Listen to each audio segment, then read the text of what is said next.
जीवन में सफलता हासिल करने के लिए वैज्ञानिक दृष्टिकोण का होना बहुत जरूरी होता है। देश भर में संचालित हो रहे एकल विद्यालय में बच्चों को सेवा और संस्कार तो सिखाए ही जा रहे हैं, उन्हें निरंतर विज्ञान के साथ भी जोड़ा जाता है ताकि वो आने वाले समय में समाज के अन्य वर्गों के साथ कंधे से कंधा मिलाकर चल सके। इसी दिशा में एकल विद्यालय के बल्लभगढ़ अंचल से आए बच्चों को दिल्ली के दौलत राम कॉलेज की विज्ञान प्रयोगशाला का दौरा कराया गया, जहां छोटे छोटे बच्चों ने पहली बार विज्ञान की लैब देखी और न सिर्फ देखी बल्कि खुद एक्सपेरिमेंट्स भी किए। इन बच्चों ने देखा कि कैसे सफेद रोशनी से इंद्रधनुष के 7 रंग निकलते हैं। इसके अलावा इन बच्चों ने अलग अलग प्रकार के मिरर एक्सपेरिमेंट्स के बारे में भी जाना और खुद आजमाया।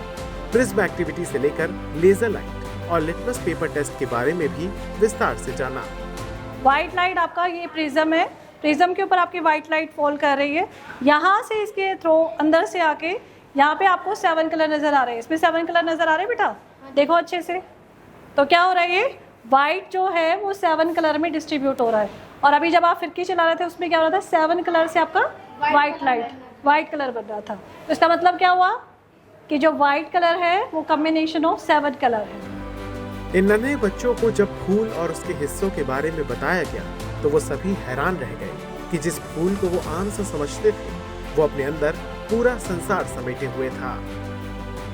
विज्ञान के बाद समय था भूगोल के बारे में जानने का, तो बच्चों को भारत का मानचित्र दिखाकर समझाया गया। ये है स्टेट के नाम, राज्यों के नाम, जैसे हरियाणा भी है और उत्तर प्रदेश भी है, राजस्थान, मध्य प्रदेश, और साथ में राजधानियां लिखी हुई हैं।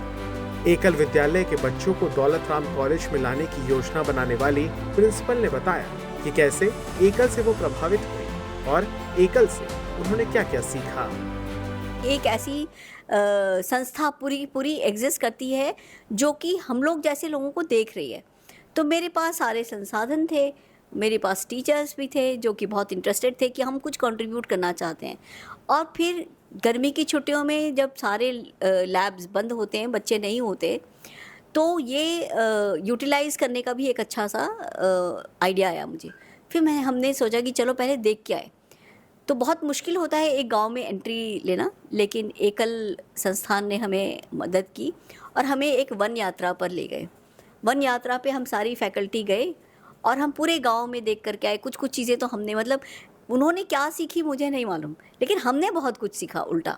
कैसे मतलब गांव में अभी भी वैसे सादगी है, मिलनसार लोग। हम पहुँचे तो अपने आप हाथों से खाना बना के खिलाया। हर एक की वाटिका में आलू, प्याज, सब्जी, हल्दी सब उग रही थी, तो बहुत अच्छा लगा। वहीं एकल संस्थान की संरक्षक मंजू श्रीवास्तव जी ने बताया कि ऐसे दौरे कराने से गांव के बच्चों में कुछ सीखने की महत्वाकांक्षा विकसित होगी ताकि वो भी आगे बढ़ सके। बच्चों के को देखकर इनको लगा कि इन बच्चों में बहुत टैलेंट है और इन बच्चों को अगर हम ला करके कुछ विषयों का एक्सपोजर दें तो इनका एक तो विज़न खुलेगा, इनको एक दुनिया दिखेगी, गांव से बाहर भी एक है। और दूसरी बात यह है कि इनके मन में ना एक महत्वाकांक्षा जन्म लेगी कि मैं सीखूं और पढ़ूं।